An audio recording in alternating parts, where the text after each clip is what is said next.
Funciona isso agora? Desmontando tudo aqui. Boa tarde a todos.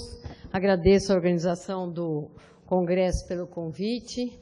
Parabenizo os colegas que me antecederam. A gente vai falar algumas coisas repetidas, mas agora vamos mostrar evidência do que ele acabou de falar.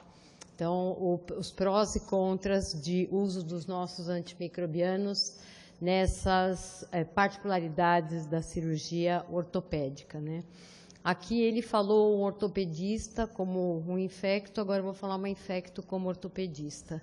Não há como um bom bisturi para erradicar a infecção. O resto é complemento, mas é isso, ele mostrou casos evidentes que a falha de tratamento era falta de cirurgia, né?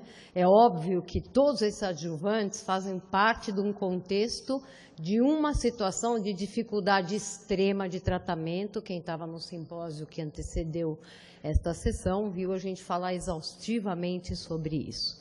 Mas são práticas que hoje são colocadas. Não tenho nenhum conflito de interesse.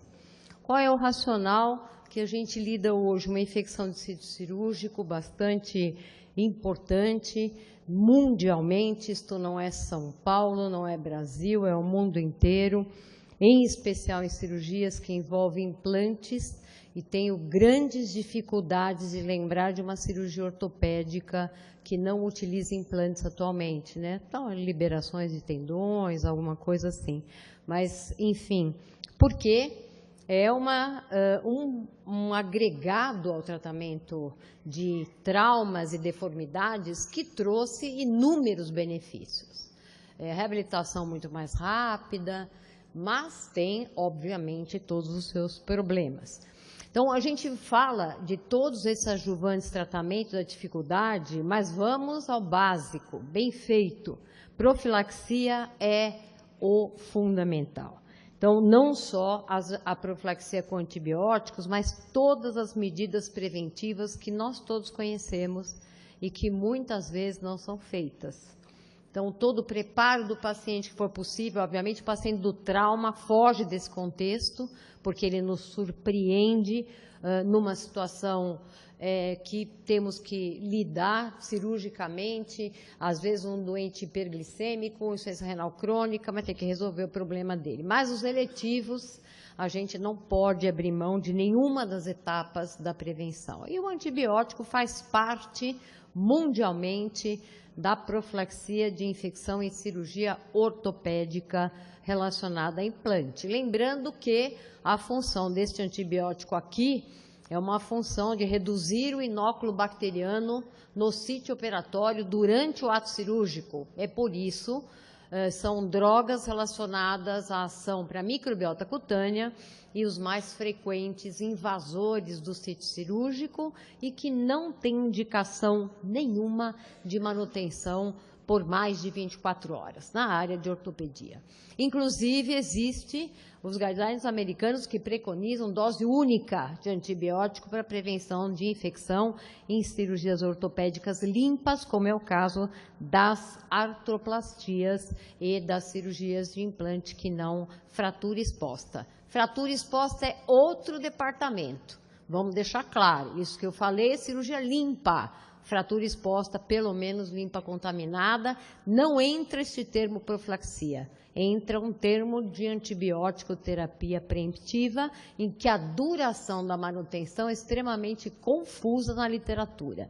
Quem sabe a tese de doutorado, um aluno meu resolve esse problema, acho pouco provável, porque, sem querer agora a tese do coitado, mas acontece que, para você conseguir responder esta pergunta, você precisa ter um N gigantesco de doentes que tenham a mesma característica, o mesmo cirurgião, em que você vai dizer que 48 horas de antibiótico foi o único fator diferente e que contribuiu ou não para a infecção com o grupo de 7 dias ou 14 dias. Então, é confuso na literatura. Mas existe hoje uma tendência do uso de antibióticos como complemento dessas medidas preventivas. Então, vamos ver o que a gente tem em relação a isso. Qualquer que seja a forma de utilização do antibiótico, ou tópico puro, ou impregnado no cimento, ou numa matriz de colágeno, no enxerto ósseo, ele não dispensa antibiótico terapia sistêmica,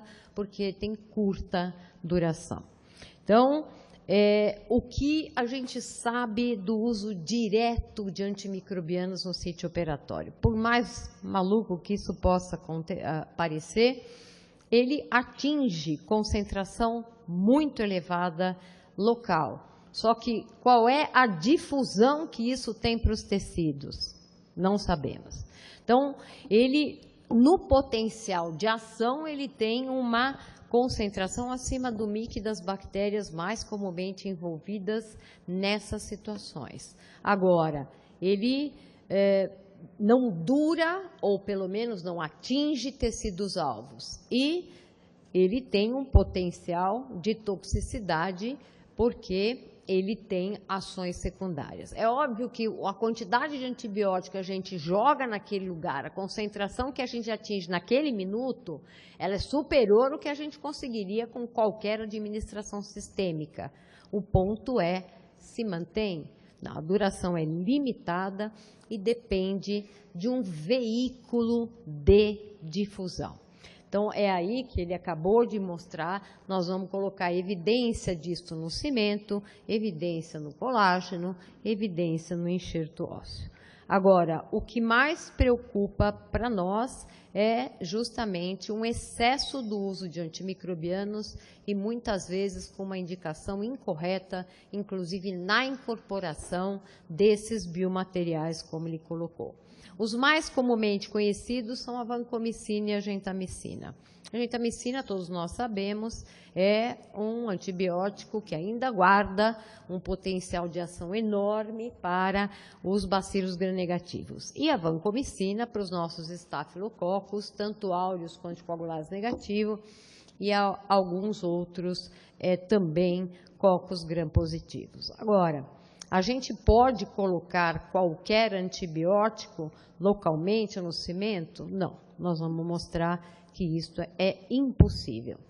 Olhem a concentração que a gente consegue localmente com a vancomicina, com a gentamicina, e que a gente não poderia fazer isto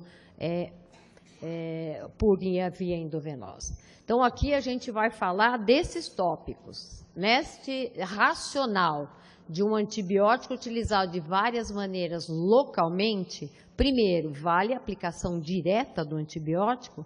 Depois, o que respalda o uso no polimetilmetacrilato. O que respalda o uso na matriz de colágeno, nos implantes modernos revestidos com antimicrobianos e enxertos impregnados. Então, essa é a moda, colocar pó de vancomicina no sítio cirúrgico. Então, ela tem uma evidência científica que eu vou mostrar para vocês. Isto começou fortemente na literatura a partir de 2011, a partir de um artigo de revisão retrospectiva que foi publicado na Spine, e isto foi um disseminador desta prática em cirurgia de coluna. É factível, disponível, farmácia de centro cirúrgico não controla, às vezes, a dispensação desse antimicrobiano, que acredito eu ser de uso restrito na grande maioria dos hospitais, tem baixo custo. Agora, é capaz de ter alguma atividade? Então, vamos ver de onde saiu isso. Nós temos todos esses artigos de evidência na literatura e a gente vê que a grande maioria deles são coortes retrospectivas, análises retrospectivas, e a gente tem algumas meta-análises muito complexas do ponto de vista metodológico e ainda mantendo uma opinião favorável, porém com muita ressalva em relação a isso. Como a gente sabe, teoricamente, um estudo prospectivo randomizado é a maior fonte de certeza científica que se tem até hoje. Prospectivo, randomizado. E o que tem publicado já há alguns anos, ele é não favorável ao uso desta prática. O artigo original da Spine é esse que eu coloquei para vocês, uma análise metodologicamente completamente confusa, 10 anos sequenciais de cirurgia de coluna, materiais diferentes, cirurgiões diferentes, pacientes com comorbidades absolutamente diferentes, colocados numa única análise e que resultou a dizer que o único diferencial para ter ou não infecção de tecido cirúrgico foi o uso da vancomicina em pó. Aí é totalmente questionável isso, né?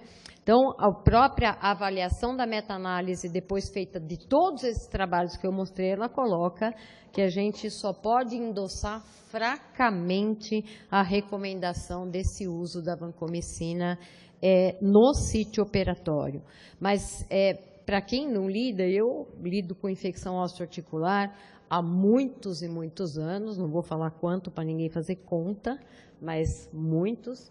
E, atualmente, eu vejo que isso se espalhou, assim, muito. E a gente tem que tomar uma postura mostrando que pode ser que daqui 3, 4 anos a gente tenha evidência que respalde essa prática. Hoje em dia, não. E aí é uma coisa extremamente séria por conta disto. Além dos estudos que seguiram adiante o doente após o uso da vancomicina mostrarem um desvio do microbioma local e uma porcentagem maior de infecções por gram-negativo de sítio cirúrgico, ainda nós temos este achado, lesa célula mesenquimal. Então, isto traz um prejuízo de cicatrização e de toda a integração dos tecidos que precisam acontecer, inclusive para a regeneração de todo o tecido ósseo colocado. Então, são práticas que ainda não têm justificativa, mas aí a gente se surpreende com artigos mostrando, não, vamos lá, porque economicamente é justificado.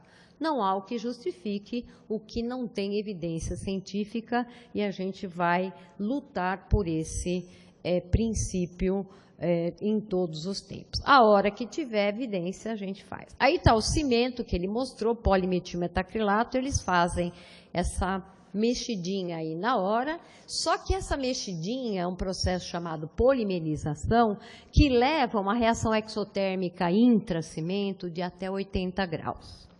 Isso justifica que a gente não coloque qualquer antibiótico aí, porque o antibiótico perde suas propriedades nessa mexidinha de polimerização do cimento, tá? Então, aí chega no ponto, e aí ele vai colocar isso ou num bloco para ocupar o espaço morto, que é o inimigo número 1 de qualquer erradicação de infecção, aliado à falta de bisturi, ou ele vai colocar nas pérolas que são feitas com esse cimento, onde o antibiótico foi colocado nessa fase final. Então, está aí construindo a pérola, nessa matriz, depois ele tira as bolinhas e coloca lá. Nos anos 80, a pérola de gentamicina foi o auge do tratamento da infecção das osteomielites. Caiu por terra logo após, por quê? Não faziam desbridamento. Isto mostra que isso é um adjuvante de tratamento, nunca o pilar único de tratamento. Se você não desbridar, tirar o osso morto, tirar sequestro, incentivar a vascularização, não vai haver antibiótico local que faça a sua ação. Aí, como o princípio do desbridamento hoje é bem arraigado, então voltou na moda a pérola de cimento com antibiótico. E aí, a gente tem a funcionalidade, porque o cimento é um veículo de difusão do antibiótico e manutenção das concentrações por 7 a 14 dias. Ao mesmo tempo, ele não substitui antibiótico terapia sistêmica. Então, tem a difusão na superfície, tem a difusão em massa através dos poros do cimento, por isso, quando faz bloco de cimento para preenchimento de cavidade, quanto mais irregular ele ficar, melhor, porque tem mais superfície de eluição do antibiótico. Mas tem prazo de validade. Então, ele é usado no tratamento das infecções como prevenção ele é questionável. Por exemplo, numa artroplastia primária do quadril ou joelho, que a prótese precisa ser cimentada, incorporar o cimento aí é questionável, inclusive porque, dependendo do antibiótico e da quantidade, ele muda as propriedades biomecânicas do cimento, e aí o cimento tem função biomecânica. Um espaçador num buraco de osteomielite não tem função biomecânica, mas para segurar uma prótese, sim. Então, aí o custo-benefício não deve ser desprezado. Então, aí a gente vê várias apresentações de cimento pronto de fábrica com gentamicina, mas também pode ser incorporado manualmente. E a vancomicina é o mais utilizado. Teicoplanina não é estável absolutamente no cimento, por isso dos glicopeptídeos, quando se visa estáfilo multiresistente, a vanco é muito indicada. E tem a quantidade certa justamente para não alterar, como ele falou, nenhuma das suas propriedades. A gente tem, no consenso internacional, uma lista de antibióticos que podem ser incorporados ao cimento e a quantidade, inclusive, por pacote de cimento, de 40 gramas, né, que pode ser usada sem interferir nas propriedades do cimento e sem gerar nenhuma toxicidade. Então, lembrando que também não é para fazer coquetel, né? Pouquinho de vanco, pouquinho de genta, aí bota uma anfotericina, aí não, né? Aí não dá. O que a gente quer? Na maioria das vezes, um agente isolado antes para saber o antibiótico. E nem ele foi revisar um caso que tinha um acinete e colocou depois a polimixina, que, aliás, é um grande aliado no cimento para os bacilos gram-negativos multiresistentes, tá? Matriz de colágeno. Está aí, a matriz de colágeno está na moda, também ela é incorporada na hora. Tem o colágeno biodegradável, ele vai espalhando, né, isso. O principal antimicrobiano utilizado nesta função é a gentamicina, e são disponíveis em esponjas e em folhas, que está na moda aí se colocar, inclusive, para cima dos implantes, né? Revestindo os implantes na tentativa de potencializar a prevenção de assestamento bacteriano no implante e o início do biofilme, como nós vimos ali. Tudo que é feito, gente, como ele falou, na superfície do implante, senso comum, é para diminuir a adesão da bactéria ali, que dá início a um processo. Biofilme não é igual a infecção, todo mundo sabe, né? Chegar em casa hoje, lição de casa, passar o dedo na face interna da torneira, que ela gosma um biofilme. É uma estrutura de sobrevivência bacteriana que está na gente, que está na natureza. Mas, quando ela deflagra junto o processo inflamatório, aí caracteriza a infecção. Então, isso é para prevenir a adesão da bactéria e o início disso. Mas também tem a sua validade ainda questionável, né? E também mantém-se uma taxa de liberação durante um período que não é superior a uma semana. Então, ainda na literatura existe com esta utilização. E os implantes, como ele falou, eu só vou complementar, e que existe uma força-tarefa muito grande para mexer na superfície dos implantes e evitar a agregação bacteriana.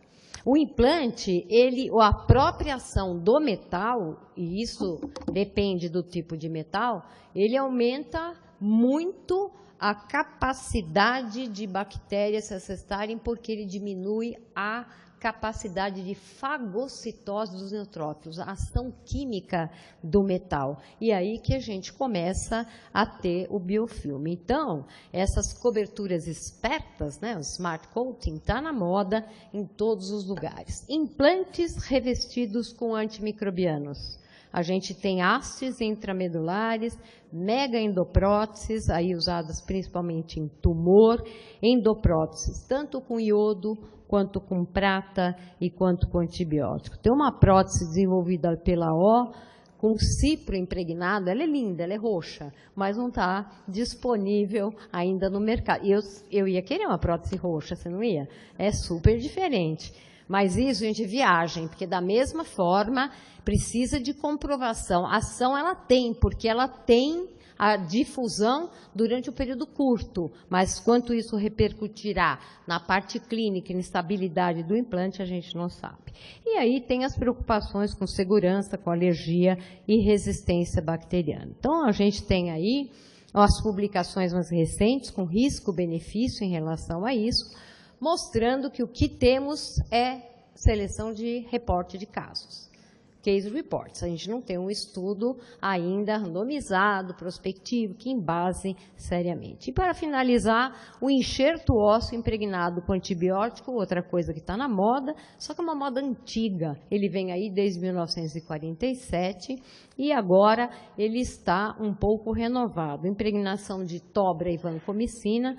Tobramicina, que funciona, nós não temos no Brasil apresentação que funciona nessas, tanto para cimento quanto para enxerto. A gente tem uma apresentação que não é compatível com isso, e também a gente tem poucas séries de casos mostrando a finalidade disso. Eu me lembro de um congresso americano, a gente estava apresentando o trabalho do lado do FDA. O FDA estava lá mostrando o trabalho de todas as séries publicadas em relação a implantes e polimetilmetacrilato impregnado com antibiótico. A conclusão deles, existe mecanismo de ação. Se isso impacta no final, no desfecho do caso, não há comprovação. Então, a conclusão, que ela já me deu o sinal vermelho, no sítio operatório direto não deve ser usado, não tem dado suficiente. A gente tem estratégias de prevenção, dentre elas soluções específicas hoje para lavagem do sítio cirúrgico, aprovada pela Vigilância Sanitária, que é a clorexidina 0,05% em água estéril. O cimento impregnado com antibiótico pode ser utilizado, tem mecanismo de ação, tomar cuidado com a dose, tipo de antibiótico a ser usado. Matriz de colágeno e implante, falta ainda estudo para a gente concluir. Muito obrigada.